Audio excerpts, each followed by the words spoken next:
Umiiral po dito sa ating bansa, lalo na sa kanluran ng Luzon na hinahatak pa rin ng papalakas ng bagyong Krosa at ang lumalakas na ulit na dating bagyong Emong. Ang habagat ay patuloy pa rin ang pag-iral niyan full week this week at sa ating long range forecast ay wala pa rin naman pong bagyo na namamataan na tatawid po dito sa ating kalupaan hanggang po sa susunod na 2 linggo.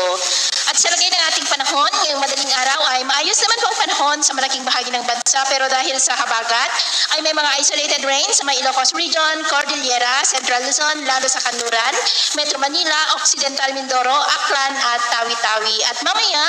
ay sisikat naman pong araw sa malaking bahagi ng bansa pero dahil pa rin sa habagat ay cloudy skies with isolated rains ang Ilocos Region, Cordillera, Central Luzon, Metro Manila, Cavite at Occidental Mindoro. At mamayang hapon, mas maraming lugar ulit ang makakaranas ng mas maulap na kalangitan with isolated rains, lalo na po sa may Northern Luzon, Central Luzon, Metro Manila, Cavite, Mindoro at Zamboanga. Kaya mag-ingat po tayo dahil posible pa rin ang mga banta po ng mga pagbaha at pagguho ng lupa.